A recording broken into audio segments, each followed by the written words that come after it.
There Satan was, just as I had pictured him in my nightmares, dressed in rag, sitting on a throne while judging us with wild, piercing eyes that were brimming with hatred and madness. I was tempted to turn back and break the doomed progression towards the Lord of this empire, but the line moved too swiftly for me to just walk away. Well, that's not all. Secretly, I wanted to know what my friends would ask from the devil. Most of all, I wanted to see what happens after you unknowingly sell your soul to the devil. Most of my friends let their greed bleed out with lists of every toy, game and model set you could name. Some wishes were less typical, like Mitchell's. He was obsessed with wolves. Mitchell always said how much he wanted a wolf to live with him on his city-born parents' newly purchased farm. He asked Satan for a wolf, a kind wolf.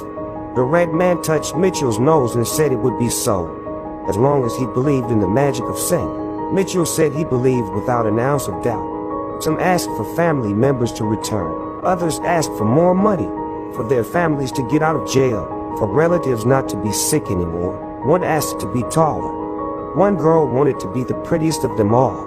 One boy asked to be as powerful as Superman himself. All the while, the devil would smile and nod and ask the same question: do you believe in the magic of Satan?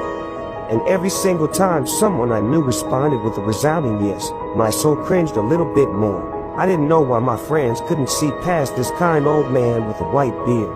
All I saw was a line walking and falling into an endless pit that had a shiny package dangling over it. Still, my father gently pushed me ahead towards the crimson staircase up to the throne. Everything seemed to stop, just to hear me ascend towards this earthly angel studying me with his fraudulent, friendly features. I could think of nothing to say during my climb. My mind was still completely blank when I reached the plateau. The devil reached out with a glove, red and rich, loaded in a white cuff. His voice was as deep and dark as the sea, like a dragon the size of a mountain range stooping and calling to a little kitten.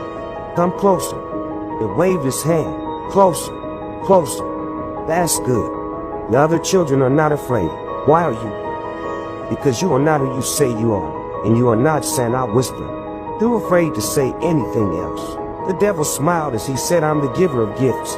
I'm the only one that stands for all the children on this garden of earth. You're a monster, I whispered.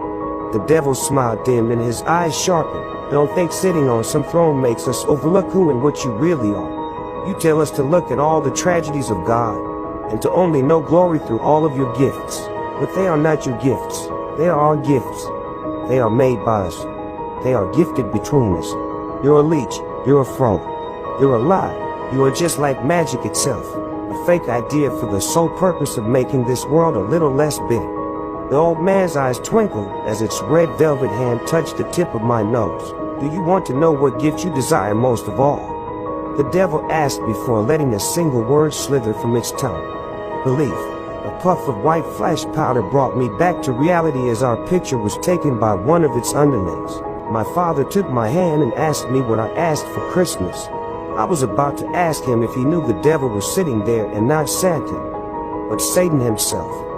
But in the end I let it go and ended up saying nothing. I know nothing good is going to come from some guy in a costume. My father appreciated my sardonic tone, ruffled my hair, and drove me home. Then lo and behold, the most remarkable end to a year my hometown has ever seen.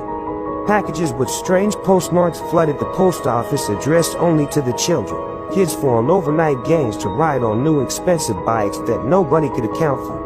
The docile wolf/husky mix took up residence in Mitchell's parents' barn, a wolf that charmed and won over his overprotective parents and the animal control board. Terminal illnesses vanished overnight. The Russell family won the mega millions without needing to share the $281 million jackpot. Estranged parents and soured relationships healed. Bones and tissues restructured after the 25th of December for one boy. The boy was now taller than most men. The parents of Jacqueline LaRouche refused to believe the elated little girl who looked like a living Disney princess was actually their unfortunate-looking daughter before they questioned her. Rumors spread that little geeky Milton Green lifted and moved a truck that had fallen off the jack and onto his father. He moved it just like his hero Superman would do. I received nothing, just like I asked for. I kept close track of Satan's benefactors over the years, waiting for the moment when their gifts would turn on them, as I knew all deals with the devil end in tragedy. I stayed in my hometown after graduation, and so did they as well. which made it easy to keep close tabs on them over the months, years, and decades. It took a long time for me to accept that their lives were no worse off than most. Like the wealthy Russell family and superstar athlete Mel Green was still enjoying their gifts without apparent ill effect years after the deal. Their success maddened me, and my hometown all came to know me as a kind of Grinch. When members of the town began to actively avoid me, I knew I had to hit the road and find the devil. I had to see if he was pulling the same trick off with unsuspecting children from another town and where their lives ended up. I began traveling the country, determined to find the devil again. I had seen many men wearing the devil's classic red suit attempt to recreate that scene in malls and department stores throughout America. But their eyes always deceived them. Their eyes were distant and sad. Eyes of men, not at all like the ones I remember. I questioned myself. I became disillusioned after coming to terms with wasting 20 years of my life in empty pursuit before I began to really believe that I was going insane, and finally quit. It wasn't until I was much older and after I had a child of my own that I remembered the red man on the throne again. My son had learned about Santa's existence and begged to see him. My son also suffered from acute seizures and didn't have many opportunities to get out into the world. I wasn't going to let his happiness be crushed by the blizzard raging outside, or by his father's insane fears about a man claiming to saw the devil dressed as Santa many years ago. So I packed up my son's emergency anticonvulsant medications and blazed a path to Tri Creeks Mall in the worst snowstorm in years. We arrived right before the mall closed.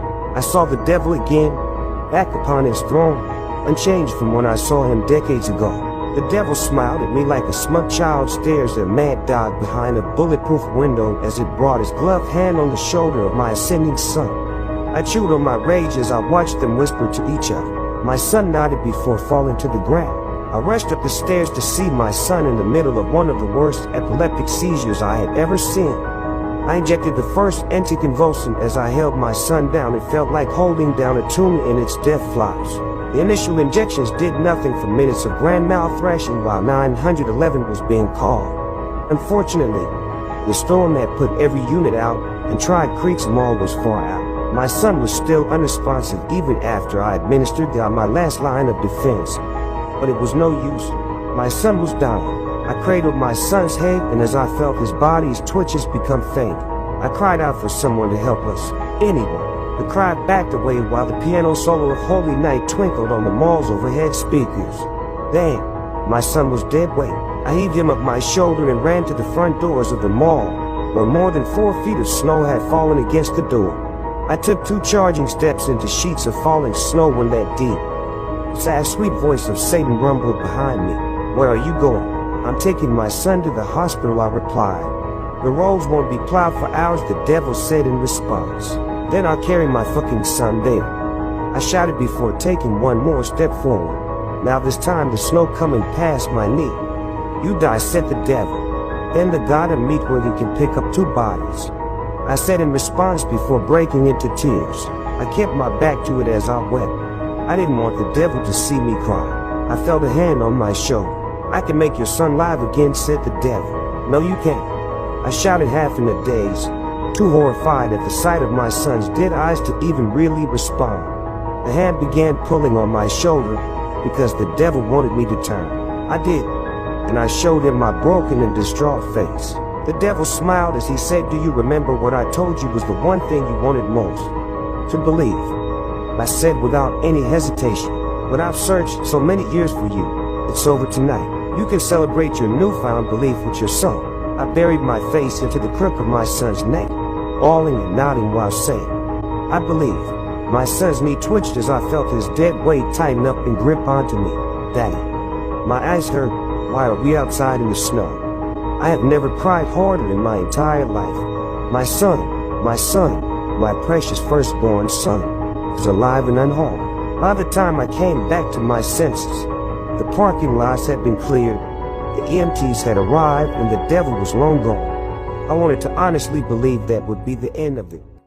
I convinced myself that it was a kind, rare act of graciousness to keep God guessing. I wanted to reconnect with everyone who got their gifts from Satan long ago, to tell them that I believed as well, and that my son was returned to me for it. No one answered their phones and nobody came to the door when I knocked. except to tell me that it was my bitterness that was the cause behind all this misery.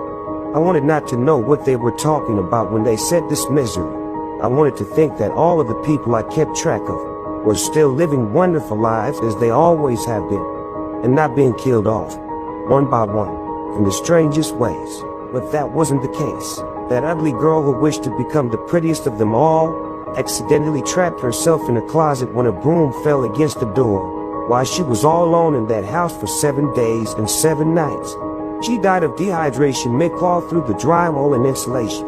Mel Green contracted a rare and volatile virus while building a church in South America.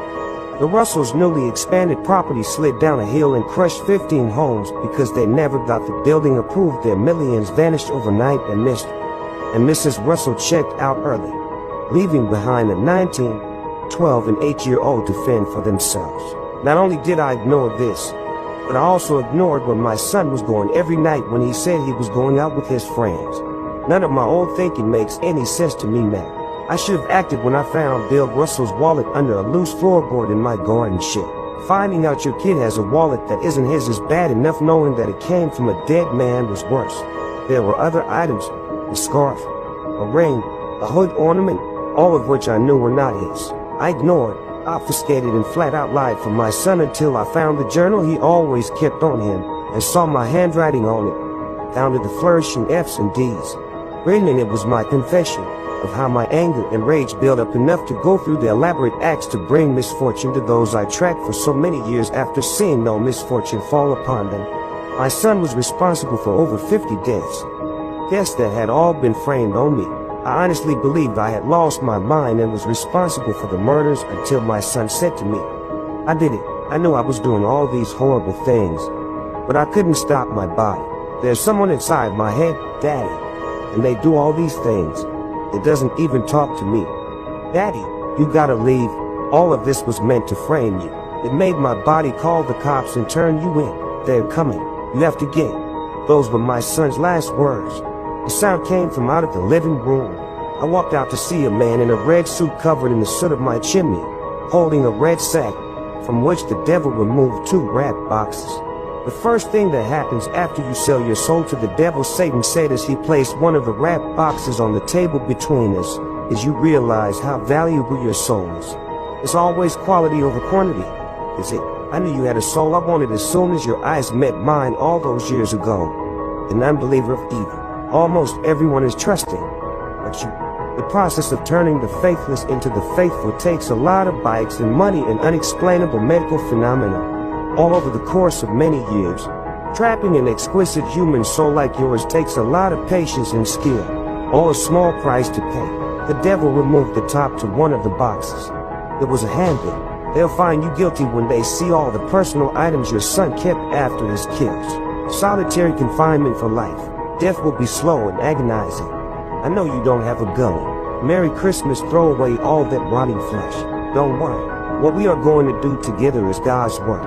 He patted my shoulder and walked to the door with one of the boxes in his hand. "This one's for me. I've waited years to open it. I'm willing to wait a little longer," he said before leaving. I took the gun and opened my front door to shoot the devil in the back to see that he was gone. Not even footsteps were in the snow. I kept hearing sirens the entire time I was writing this letter. It will be in my pocket when the police find my body. Maybe one day this letter will get out, published on a newspaper or something. Hopefully they will read it and remember to not doubt or deny the truth they knew as a child, as I did. Real sirens now. I hear police are shuffling outside. No goodbye. I have a bad feeling I'm not going anywhere, like I'm trapped.